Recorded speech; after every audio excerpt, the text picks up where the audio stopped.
This is a story about a young man named Larry Eugene Smedley. Larry Smedley was born in Front Royal, Virginia, and moved with his family to Orlando when he was a child. His mom was a waitress at Walgreens, and his dad was in the Air Force and assigned to the local air base. Larry attended Howard Middle School and later Colonial High School. When he was 17 years old, Larry joined the Marine Corps and completed boot camp at Parris Island, South Carolina, and infantry training at Camp Geiger, North Carolina. He was then sent to Guantanamo Bay, Cuba. He was 17 at the time, and you had to be 18 in order to serve in combat.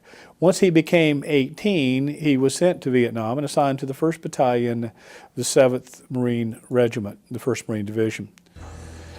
1-7 Delta Company was operating out of a small combat base on Hill 41, about 12 miles southwest of Da Nang. Hill 41 was in the mouth of Happy Valley, in an area known as the Rocket Belt. It was from this area that the enemy launched its 122mm rockets at Da Nang. Delta Company was a reinforced rifle company. In addition to the 3 platoons, there was a 81mm mortar team and a 106 recoilless rifle team, of which I was a member. There were approximately 100 Marines total on Hill 41. This was at the height of the war, and Delta Company had been engaged in frequent contact with enemy forces, resulting in significant combat losses. As a result, Delta Company was very much under strength. A Marine rifle squad should have 12 men, in addition to the squad leader, as well as a machine gun team and a corpsman. However, in December of 1967, Delta Company's rifle squads were at less than half strength. The mission of Delta 1-7 was to prevent the enemy from launching its rockets from the rocket belt or moving through that area toward the Da Nang complex. Daytime patrols were conducted, and although most activity occurred at night. Each evening, squad-sized patrols would leave Hill 41 and set up in ambush positions along routes that were likely to be used by the enemy in attempting to infiltrate the area to conduct rocket attacks. Intelligence was received indicating that the enemy intended to rocket Da Nang on the night of December 20th, 1967. The enemy was expected to enter the area from Happy Valley. Lieutenant Michael Neal, the platoon commander, sent 3 squads into ambush positions across the mouth of Happy Valley. The platoon had only 2 machine gun teams.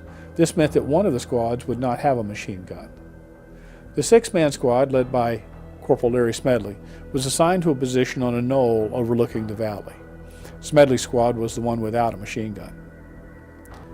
After arriving at their assigned ambush position on the knoll, Corporal Smedley radioed his platoon commander and asked permission to move his ambush position down to the valley floor. It was too dark to see into the valley, and moonrise would not be for more than an hour. Lieutenant Neal agreed, and the squad moved to a wooded thicket on the valley floor and settled in there. Sometime later, about an hour later, Corporal Smedley radioed that he had movement to his front. A few minutes later, he added that a large enemy force, over 100 troops, with rockets and mortars, were approaching his position. After the enemy force passed the ambush site, the 7 Marines stepped out of the thicket and opened fire on the enemy force, killing about 10 of them. Surprised by the ambush, the enemy fled as the Marines pursued by fire. Meanwhile, the other 2 squads were moving as quickly as possible to join the battle and were setting up a blocking force to intercept the fleeing enemy. After pursuing the enemy for a short distance, Corporal Smedley set up a defensive perimeter and awaited the arrival of the other 2 squads. When the other 2 squads arrived, all 3 squads linked up and, under the command of Lieutenant Neal, moved out in pursuit of the fleeing enemy. After moving approximately 200 yards, the Marines came under heavy fire. The enemy had left a rear guard to cover their retreat. Corporal Smedley was wounded by a rifle grenade which blew off part of his left foot and his lower leg, knocking him to the ground. Disregarding this wound, Corporal Smedley led his squad toward the enemy. A machine gun opened up on the left flank, inflicting heavy casualties and hitting Corporal Smedley in the upper body, again knocking him to the ground. Once again, Corporal Smedley rose and commenced a one-man assault against the enemy machine gun. I spoke with a Marine who told me that As he and his fellow Marines were advancing through the thicket in pursuit of the enemy, he spotted the machine gun just before it opened fire. He said it was only a few feet away and that he knew he would be shot by that machine gun just when it opened fire, striking him in the upper body as well as through his hand. He was knocked to the ground in front of the machine gun only a few yards away.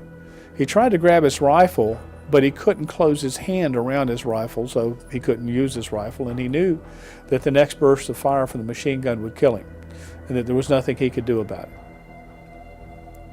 Just at that time, the machine gun swung away from him and to his left. He looked to his left and saw Larry Smedley running past him, limping along on his shot-up foot with a grenade in his hand, moving directly toward the machine gun.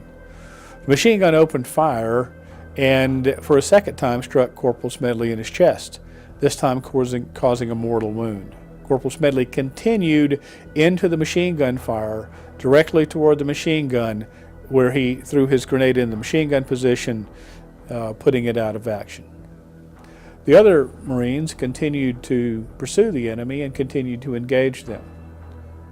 No Western eyes had ever seen a Russian 122 millimeter rocket launcher. We had an intelligence requirement to capture one if possible. When the Marines caught up with the fleeing enemy, they killed several and captured 2 122 millimeter rocket launchers, as well as other enemy equipment and weapons. In all, 17 enemy soldiers were killed by body count, and 17 more were listed as probable kills. Because of the actions of Larry Smedley and his 6 squad members, a rocket attack on the strategic Da Nang complex was averted and lives were saved. His attack on the enemy machine gun saved the lives of several Marines in his platoon and resulted in the capture of imported enemy equipment. He was awarded the Medal of Honor. He is the only resident of Orange County, Florida, ever to receive that medal. It was presented to his mother and father by President Richard Nixon in a White House ceremony in the Rose Garden.